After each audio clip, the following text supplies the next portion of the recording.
Oh my God, it is Girish from Girish and the Chronicles.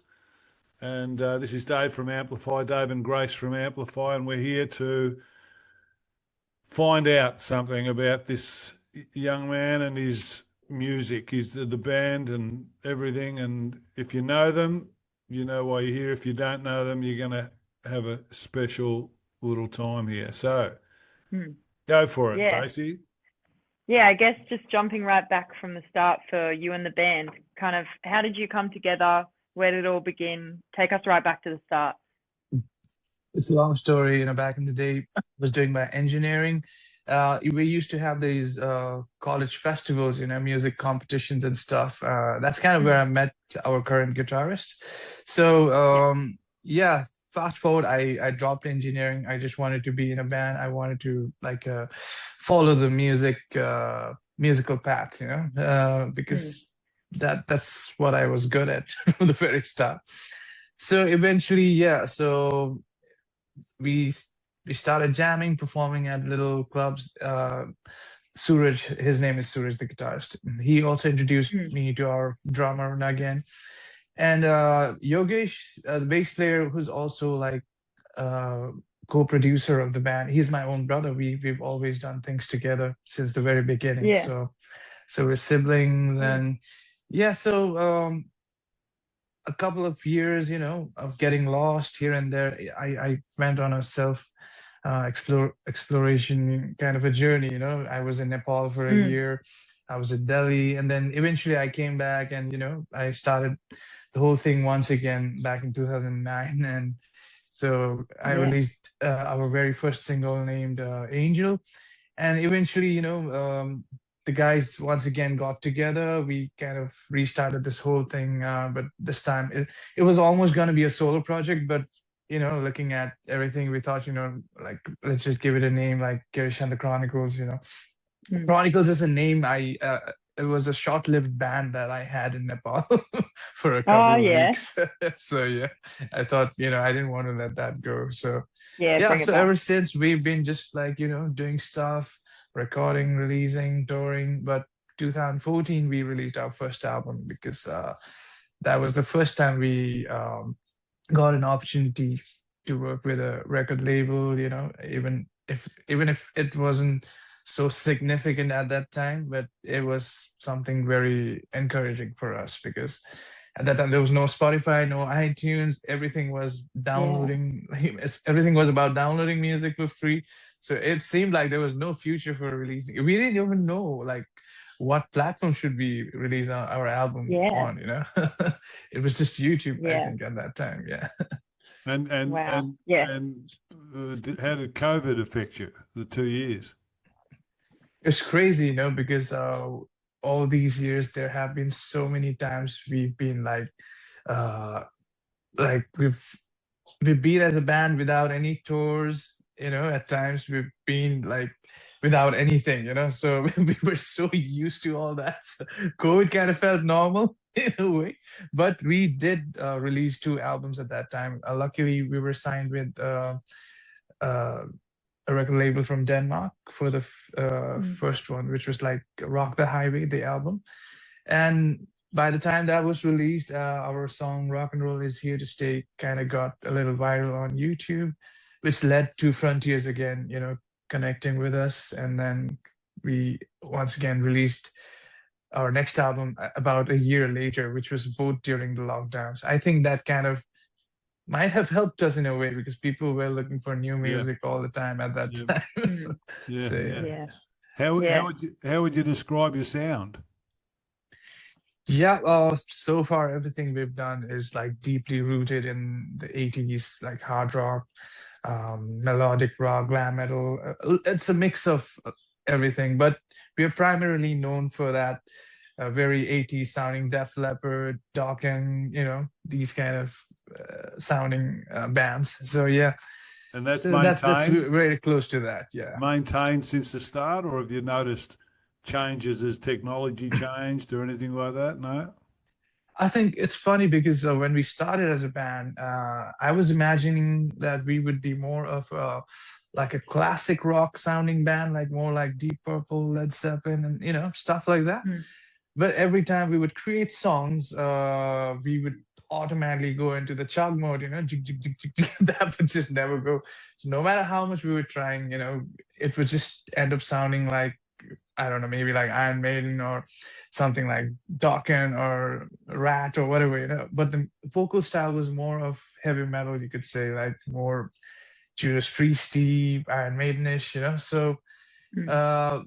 it ended up sounding like what we have right now. But the first time we released Back on Earth, we tried to dial it down as much as we could. It was more like cleaner guitars. It wasn't that heavy. But when we re-released this album with Frontiers, we entirely changed the sound to what we have now.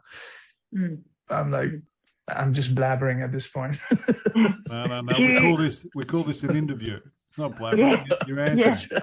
Exactly. Yeah. You talked about how, before 2014, before streaming and everything, do you feel like that kind of impacted your sound, like having streaming and accessibility to fans and everything through social media? Did that impact you guys at all? It did, because we were like mostly focusing on live shows, and we had two sides of us. A lot of people kind of knew us from a few singles that we had released on YouTube, and a lot of them also knew us as a band that is really good in covering songs by bands like Guns N' Roses, AC/DC, and all that, And it was unique at that time, basically because it was already dead, and we kind of we revived it to the scene, and because the whole scene was all about metalcore and experimental, a lot of progressive stuff going on, very interesting stuff. But we were like, we just wanted to be a good old rock and roll band, So that turned out to be unique for the scene, which was good for us. We toured a lot. We did a lot of shows because partly also because of the way I sang. A lot of people kind of used to know me as the guy who sings those Steven Tyler songs or those Axl Rose songs, So there was a shortage of such singers in the scene. Yeah, so stood out a bit. People just, every time they wanted a hard rock band, they would the first name that would come to their mind was this GATC. So, yeah. Definitely not a bad thing at all, anyway. But yeah, that like I said, we just never had any thoughts of recording an album, although we had songs, we did record demos and stuff, but we never headed towards releasing an album because we had no direction, no clue like how to go about it, because there was only YouTube, like I said. We didn't have Spotify for a very long time, and iTunes and all, it was not at all a thing in India for a very long time. Yeah, crazy how much it all has just changed. Yeah. And you guys are about to kick off your Australian tour. What are you looking forward to, and kind of what can people expect from the tour? Have you been here before? Never, no. It had always been like, one of the bucket list things they say. Yeah. Not just because of music, Discovery Channel had Australia all the time, the late great Steve Irwin, and we don't have cars. We don't have cars over here. We ride kangaroos. So you'll see that when you come out. That's what I'm hoping for, I want to ride on a kangaroo to the venue. Of course. But yeah, I mean, the rock history in Australia seems pretty wild, like, because AC/DC, right? So and we're just really, we feel privileged to be performing there. What cities are you going to? Or are you going the whole country, or are you just doing East Coast? Yeah, it's just the 4 cities: Brisbane, Melbourne, Perth, and what was the other one? Brisbane? Yeah, I have to check. Yeah. So that's cool. That's cool. There's one show in New Zealand as well, in Auckland. Yeah. At Spark, is it Spark over there? I don't know. What are they over in Auckland? That's anyhow. Well, that should be fun. That should be fun. In New Zealand, you have to talk slow so they understand you. That's all, because they're a bit slower than we are here in Australia. Okay. We have a lot of. We Yeah, have a lot. my boys are looking forward to the beer for sure. How's the beer Oh, out yeah. there? You can't beat Australian beer, surely. Surely. Okay, Yeah, great. when you come to Melbourne, you've got to have a VB. That's all you got to do. If you have a VB, you're home. Yeah. It's hard stuff, like it's not Okay. it's not boutique stuff, but no, it's good. You'll enjoy it. I remember some folks, from some And you- Aussie guys. They were in Bangalore, and they were like, "Do you know Australian beer?" I told them, we just know this brand named Foster's. Foster's Foster's Lager. is not Australian. It's Yeah, that's right. That's right. You're going to go to the local stuff. What are you Yeah. what are you performing on tour? Are you going to be doing just a mix of favourites? Are you going to be plugging the last album? What are you going to be playing? Yeah, we'll be playing songs from all of our albums, and I don't know, we might just introduce one or two songs from our upcoming album, which we haven't even talked about. But yeah, we're not sure though. Yeah. When's that come? When's the new album coming out? So probably later half of the year. So we've been like it's kind of dragged a little bit, but for good reasons, you could say. And why? Why is it dragged? Like, is it like you obviously, I interview lots of artists all the time, and some of them have done, 40 albums, and some of them have done, they've had 20-year careers and they've done an album every couple of years and all this sort of stuff. You guys have obviously haven't followed that sort of path. Yeah. What's the motivation for doing an album generally? Yeah, I think it's quite deep for us. When we start writing an album, there's a concept, and we just want to sound it exactly like the way we want it to sound, like not just sound wise, but even the concept wise, the lyrics.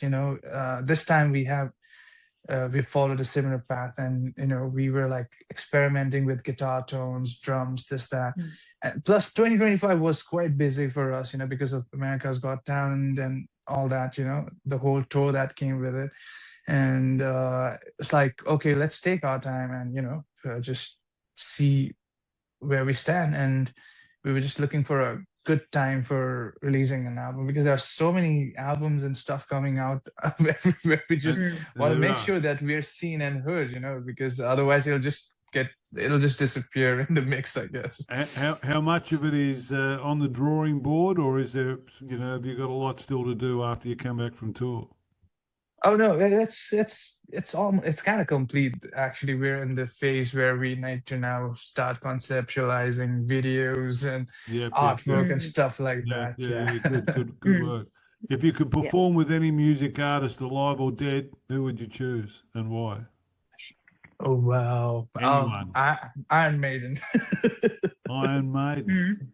Yeah. I think I did an interview with Chris Cafaro, a photographer. I think he lived with him for a year back 20 years ago or whatever. Oh wow! And so, Okay. Yeah, he had a ball. They were, mate, they're an amazing band, an amazing story, amazing history. Awesome. Yeah. I worshipped them for the longest time. I still do. They're like cool. Yeah. You guys have had some big live moments. You just mentioned America's Got Talent. What's kind of been your highlight so far of your whole journey? Do you have a standout moment? Well, we actually took the whole thing as just like 4 friends, going out there having a good time. We learned how their side of industry works. We got a glimpse of Hollywood. We got to visit these what do they call that, like the Sunset Strip, Boulevard, and all that. It felt very nostalgic, and it was like a pilgrimage kind of a thing for us, I think. Did Simon say hello? Oh yes, like from wherever he stands, from the judges panel. It was like, he said a lot of good things about us, which was nice. But as soon as we started, it felt like it just started feeling like everyone's the audience. No one's like anyone. Everyone just felt like the same, as soon as we started. It felt like the beginning of like a gig or something. Yeah, just another performance. Yeah. Yeah. Yeah. So, It's so awesome. do you recommend it, or do you say it's a good experience, but it's not necessarily going to provide you? You know, it might provide one or two people with a vehicle, but for most people, it's just fodder. No, I think a lot of it might be a great exposure for a lot of bands and singers or whatever, out there. If you want to showcase your what kind of sound you have, if you want to introduce your band to the world, because right now, honestly, rock is not really in the mainstream or anything, and these kind of platforms, I think, are really necessary, because 2 years before us, even Steel Panther was a part of AGT, which was like that kind of gave me an idea. Yeah, why don't we do that too? So as soon as they approached us, we were like, okay, we need to let's go for it. So I think it's very helpful because we did do a lot of shows out here in India, and even the whole Australian tour was kind of pitched around the same time. So Yeah, good, I good think it stuff. does help bands reach out to a lot of new people out there, which is great. Yeah. Yeah, definitely give some exposure to some people as well. Yeah. So long as you don't, so long as you don't get pigeonholed, because a lot of people have a view of those shows as being lots of syrup. And are they real, and do they really, what's constructed and what's real and all that sort of stuff. So as long as you don't get attached to something, because if you follow the careers of most of the people that have won, there's a number of them that have done fantastically well, but there's also a number that really haven't kicked on at all, because it's a pretty cutthroat sort of environment. If you do make it, you get signed up to some pretty, difficult people sort of thing. But anyhow. Well done. Yeah, it can turn out to be good or bad. I think it's good. We just made it to wherever, till the quarterfinals, and we just said hi and we're like, check us out. I think, Yeah. I think that's almost best because you get exposure, but you don't get caught up in the whole, business side of it, and that's where people have complained in the past anyway. Yeah, definitely. Yeah, you guys have. So you've got your next album coming out later this year. Do you have any kind of big goals beyond that you want to hit? Any key bucket list items? Yeah, we have to, just plan an entire tour around it. We have been like trying to approach a lot of people. The management's been at work, so we're hoping that good things come. We can probably hopefully tie up with a band or something on a long tour or something. I don't know. Like we're just gonna put our music out there, and the label's gonna do its thing, I guess. Yeah, see what happens with it. Let's hope for the best. Let's finish off on some good quickfire questions. So I'll give you a few, and Grace will give you a few, and then you can go. Okay, I'm so bad at that. Let's try. Everyone's give it a shot. Everyone's bad at it. No one loves these questions. What's the craziest thing you've ever done? Craziest thing?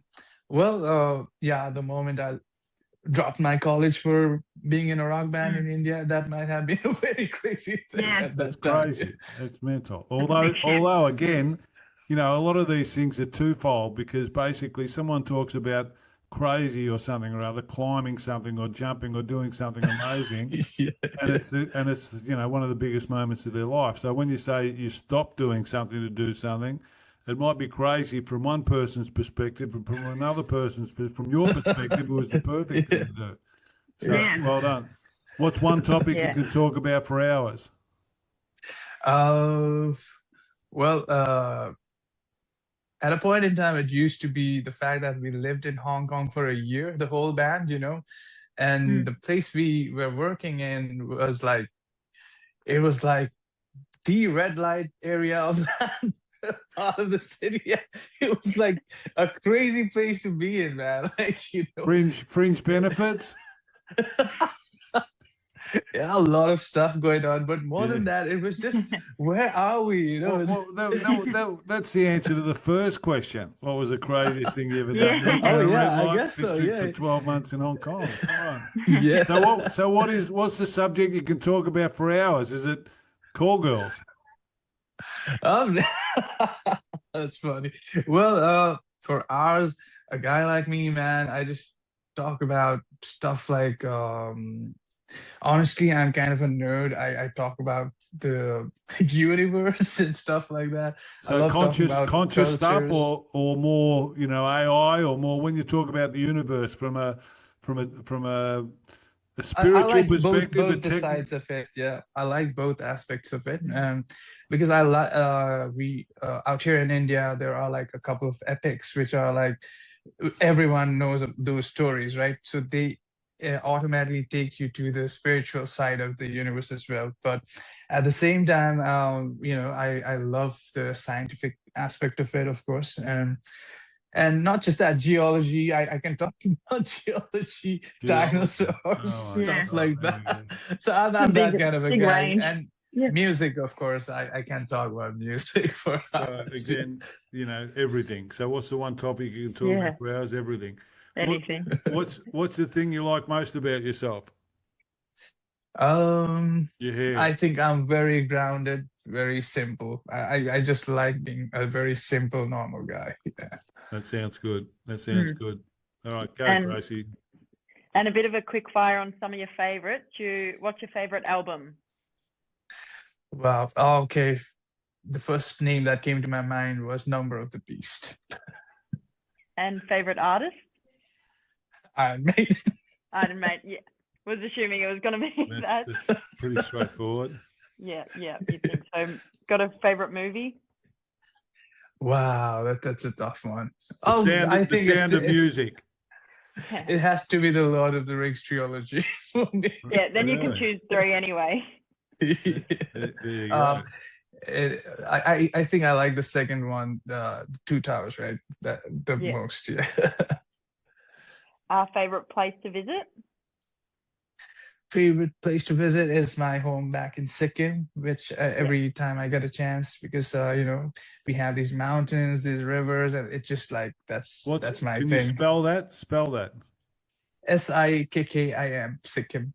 Ah, wow. Okay, I'll check that out. Yeah. Favorite venue? It's like right next to Nepal. It's below former Tibet. It's right below the Himalayas, basically. Wow. Yeah. Wow, that's Wow. incredible. Yeah. You've got a favorite venue to play? Well, I don't think I've reached to that level where I can say this is my favorite venue or something. Favorite one you've ever done before? Favorite show?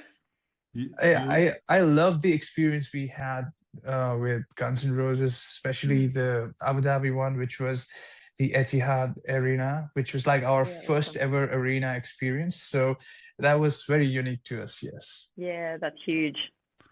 Huge. Favorite food?